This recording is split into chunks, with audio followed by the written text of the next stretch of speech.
Hi Copites, welcome back to the channel. In this video we're going to talk about Mohamed Salah and Virgil van Dijk. So it's two separate articles, but we're going to put it into one because I think they're very similar. It's been touched on by James Pearce, Paul Joyce and several people on social media, but I'm going to take a look at it. So I've looked around, I've gathered as much information as I can and I've put it into my analysis. So let's take a look. Is Mohamed Salah right to have concerns over Liverpool's dressing room culture? Having held back the tears, has he sat watching an array of tributes from teammates and managers, past and present? Mohamed Salah had something he wanted to get off his chest. Now, if you remember, he mentioned something about training, didn't he? This is something, he didn't go into details, but there's been a lot of rumours about it, hasn't there, on social media, basically saying that this season players aren't coming in early, they're not staying after training, extra days off, things like that. That worries me a little bit, to be honest with you.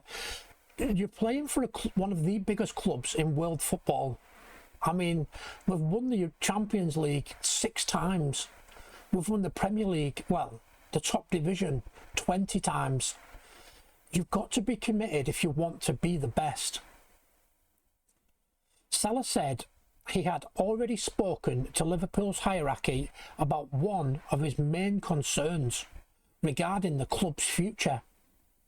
In the interview with Sky Sports broadcast before Sunday's Premier League trip to Manchester United, he questioned who would step up and set the standards after his illustrious 9-year Anfield career later this month ends. I remember when I came here first, I think nobody was working before training, Salah said. I wanted to work before and after training. Then there's also work before training. I'm happy about it that new guys come in, saw that Mo came into the building first and went to the gym, so it automatically changed. I love this place so much. I want the guys to continue like that. I want the guys to succeed. I spoke to a member of staff and also the guys up there. I told them, when I leave, you need an example here. You need people to come early and go to the gym. If this doesn't happen, it will be tricky for the club because it's very necessary you put the standards high. In a separate interview with former Liverpool captain Steven Gerrard for TNT Sports, looking back on what he had achieved with the club, Salah talked about the importance of having an elite culture in the dressing room.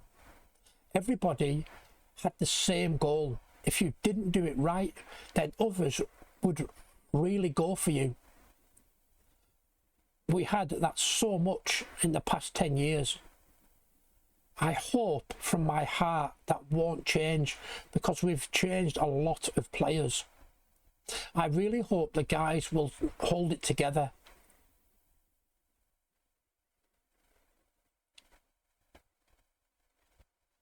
It has been a common complaint throughout his miserable season. Far too often, Liverpool have wilted under pressure. The body language has been poor, with too many feeling sorry for themselves and not taking sufficient responsibility. Mentality is a glaring issue in this evolving team. With vice-captain Andy Robertson following Salah out the exit door later this month, there are end-of-an-era vibes at Anfield, uncertainty surrounding the future of Alisson, who is the subject of interest from Juventus. See, I can see that happening. I think Edwards wants the majority, if not all, of Klopp's signings out of the club. Captain Virgil van Dijk, who turns 35 in July, has 1 year remaining on his contract. Where are the new leaders? Who are the big characters capable of inspiring those around them? Salah's concerns are understandable. Now, for me, Dominic Szoboszlai will be the new vice captain at Liverpool, and then when Virg goes in summer 2027, Dominic Szoboszlai will be the new captain. Now, is Dominic Szoboszlai expected to do too much? Because if you think about it, for me personally, I don't know about yous, but Dominic Szoboszlai is by far our best player this season. Definite player of the season. Who else could get near him? You could have an argument for Ekitike. He's had a brilliant first season, hasn't he? But for me, nobody gets near Dominic Szoboszlai. There is a disconnect between many of the current crop and the fan base.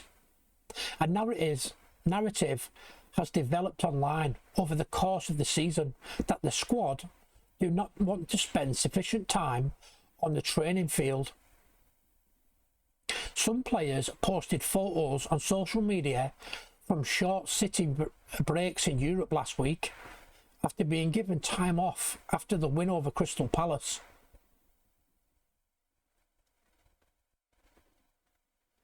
So this is the bit now that, about Virgil van Dijk. However, senior Anfield figures are adamant that there is a red herring when it comes to explaining Liverpool's struggles. Virgil van Dijk agrees. We are not kids.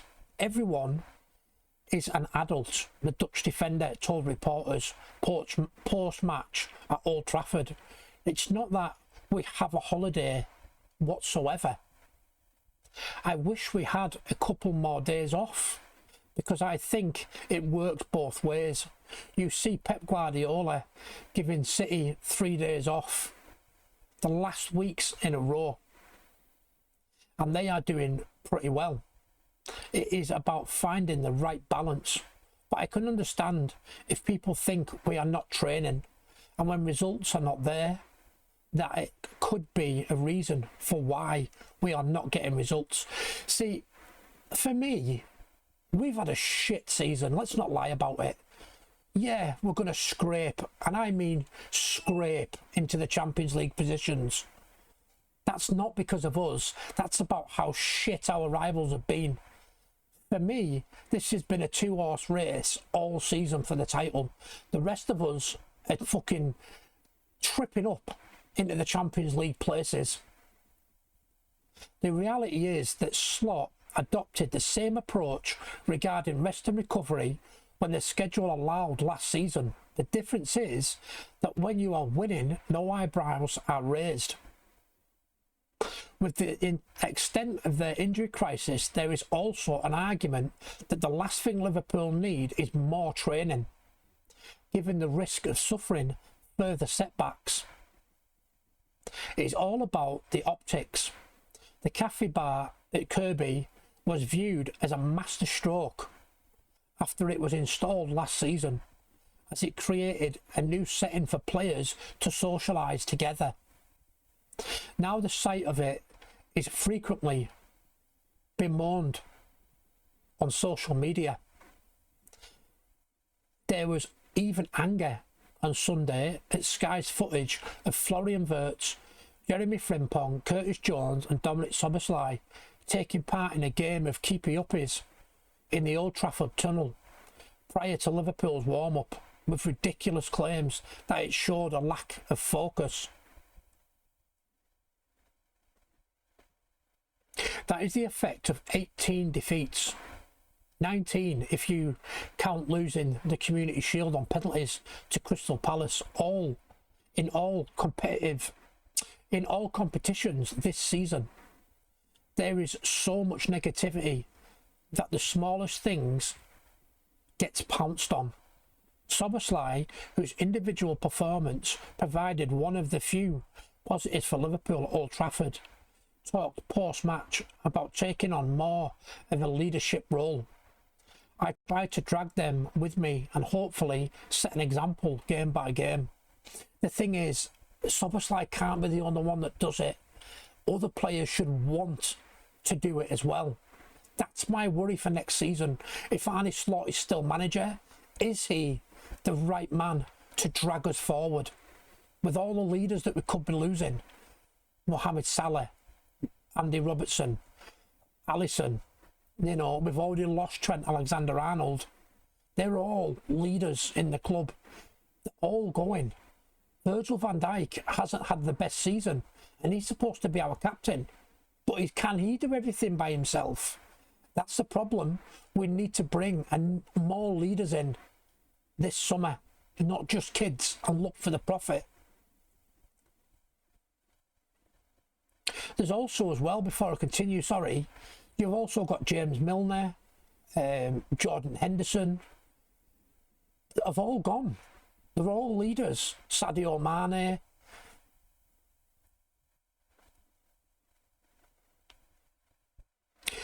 That was evident when he threw his arms up in front of a disgruntled away end after Liverpool's 4-0 FA Cup defeat to Manchester City at the Etihad Stadium last month. It was also evident when he kissed the golden badge on his sleeve in front of the Stretford end before heading down the tunnel on Sunday. Szoboszlai wanted to remind the home fans that Liverpool remain champions, but the time to celebrate that achievement is long gone, especially with United now looking down at them. See, that pisses me off as well. Man United have had a shit season. You take Bruno Fernandes out of that team and they're nothing. Absolutely nothing. They're no better than us.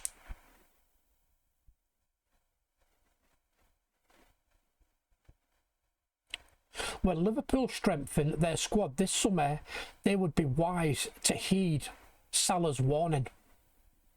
They need to buy personalities as well as game changers to help rebuild that dressing room culture.